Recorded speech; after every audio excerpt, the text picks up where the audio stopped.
విద్యాశాఖ మంత్రి లోకేష్ గారు ప్రస్తుతం విద్యాశాఖ చాలా డెవలప్మెంట్ అయింది అంటున్నారు కదా, మీరు ఏమైనా దానికి సమాధానం చెప్తారా?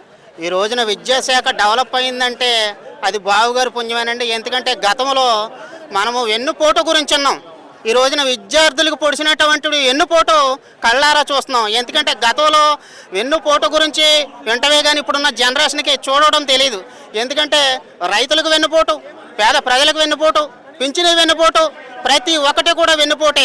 ఎందుకంటే ఈ టీడీపీ అని కాకుండా బహుశా వెన్నుపోటు అని పెట్టుంటే బాగుండేది. ఎందుకంటే ఈ రోజున ఎక్కడ చూసినా కన్నీళ్లే, ఎక్కడ చూసినా ఏడుపులే, ఎక్కడ చూసినా పెడబొబ్బులే.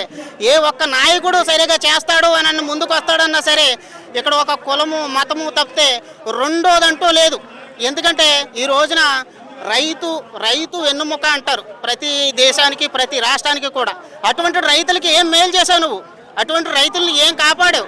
ఒక్కటంటే ఒక్కటే, ఈ జిల్లాలో ఆక్వా రైతులను ఏం పట్టించుకున్నాడు మహానుభావుడు. ఈ రోజున మేతల రేట్లు పెరిగిపోని, మెడిసిన్ రేట్లు పెరిగిపోని, అన్నీ పెరిగిపోని. అంటే సబ్సిడీ ఇచ్చారని ప్రభుత్వం ప్రకటించింది కదా, మరి ఈ విషయంలో కూడా బావుగారు వెన్నుపోటు గురించి బాగా మెచ్చుకోవచ్చు. ఎందుకంటే ఈ రోజున బావుగారు సబ్సిడీ ఇచ్చామన్నది మాటల్లో ఉంది తప్పితే చేతల్లో లేదు. ఇది ఒక వెన్నుపోటు.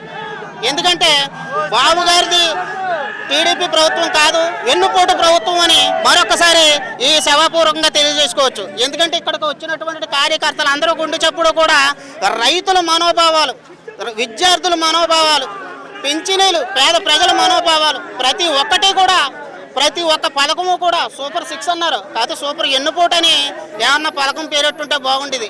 ఎందుకంటే అరాకొరా పథకాలు ఇచ్చి లేకపోతే పేద ప్రజలకంటూ నోట్లో మట్టి కొట్టి ఇదిగో మేము అలా చేస్తున్నాం ఇలా చేస్తున్నాం అని చెప్తే ఎవరు నమ్ముతారు? అంతకుముందు వేరు, ఇప్పుడు వేరు. అంతకుముందు మా మహానుభావుడు బావుగారు వచ్చి మీటింగ్ పెడితే పేద ప్రజలందరూ కూడా కొన్ని విధాలుగా లేకపోతే ఇలా చేస్తాడు అలా చేస్తాడు. 2014 విషయాన్ని తీసుకుంటే అదిగో బాబు ఇదిగో జాబు అన్నాడు. ఎక్కడ ఒక్క జాబ్ ఇచ్చి దాఖలాలు లేవు.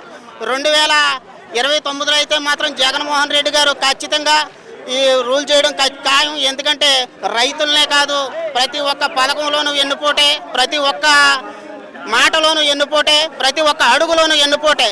బహుశా ఈ ప్రభుత్వాన్ని మనం టీడీపీ అంటాం కన్నా వెన్నుపోటు ప్రభుత్వం అని అంటాం. 1000 రెట్లు మేలు.